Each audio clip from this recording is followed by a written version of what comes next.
8 जुलाई 2021 Ambedkar Nagar south Mumbai. 3 महीने पहले सचिन घर एक बेटी हुई थी। वो लोग काफ़ी ज़्यादा फाइनेंशियली वीक थे, इसी कारण वो लोग एक स्लम एरिया में रहते थे। रात करीब 9:30 बजे बच्ची की माँ ने उसे दूध पिलाकर सुला दिया।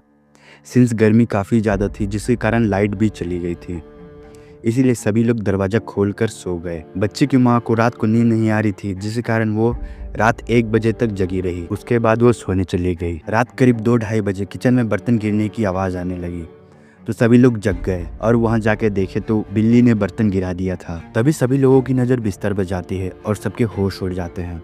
सचिन की 3 महीने की बेटी वहां से गायब थी। सिंस वो 3 महीने की थी तो कहीं जा नहीं सकती थी, इसी कारण सभी लोग उसे खोजने लगे। देखते देखते पूरा मोहल्ला जाग गया और सभी के कानों में ये बात पहुंच गई, तो सभी लोग सचिन की बेटी की तलाश करने में लग गए। सिंस रात को दरवाजा घर का खुला हुआ था, जिसके कारण उसकी बेटी को कोई भी उठा के ले जा सकता था। बच्ची की कोई खबर नहीं मिलने के कारण सभी लोग पुलिस स्टेशन चले गए। जब पुलिस ने उनसे उस दिन का रूटीन पूछा और उन्होंने बताया कि वो वहाँ पर कौन कौन आए थे, तो उन्होंने घर में हुए एक झगड़े के बारे में बताया। 8 जुलाई 2021 उस घटना से करीब 7 घंटे पहले रात के 8 बजे सचिन के घर बेटी हुई है, यह सुनकर कन्हैया उर्फ कन्नू, जो कि एक ट्रांस था, आशीर्वाद देने के लिए आया।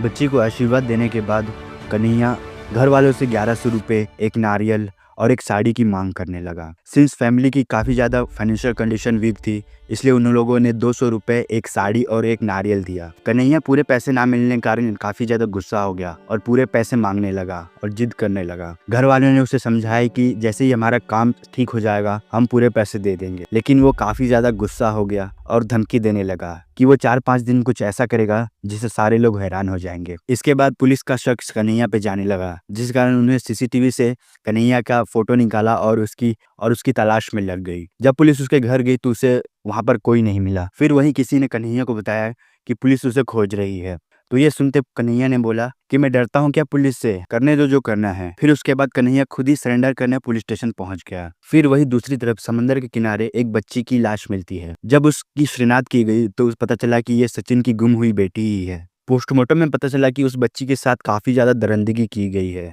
कन्नू से जब पुलिस सख्ती से पेश आई तो उसने सारा कुछ उगल दिया। सिंस बच्ची की लाश भी मिल चुकी थी तो उसके पास होशियारी दिखाने का कोई रास्ता भी नहीं था। उसने बताया कि जब पैसे ना मिलने के कारण वो काफी ज्यादा गुस्सा हो गया और बदले की भावना में उबल उठा। रात करीब 3 बजे आसपास वो उसके दोस्त सोनू के साथ सचिन के घर चला गया और वहां से उसकी बच्ची को उठाकर ले गया और उसके साथ घिनौना काम करके उसे समंदर में फेंक दिया। तो कुछ बातें मैं यहाँ क्लियर करना चाहता हूँ। कन्हैया उर्फ कन्नू एक ट्रांसजेंडर था, ना कि कोई किन्नर। ट्रांसजेंडर वो होते हैं जो कि आदमियों की तरह रहते हैं पर असलियत में वो उस जेंडर को नहीं मानते। वो औरतों की तरह सजते संवरते हैं और रहते हैं। कन्नू ने ये बताया कि उसने ये सब इसलिए किया ताकि आसपास के लोगों में उसके लिए डर बैठ जाए, ताकि जब भी वो किसी के घर जाए तो वो जो भी बोले वो लोग करे और जितना पैसा मांगे वो उसे दे दे। 26 फरवरी 2024 मुंबई के सेशन कोर्ट ने इसे rarest of the rarest case मानते हुए पॉक्सो एक्ट के दौरान 24 साल के कन्हैया को फांसी की सजा सुना दी। ये भारत के इतिहास में ऐसा पहला केस था जिसमें किसी ट्रांसजेंडर को फांसी की सजा सुनाई गई थी।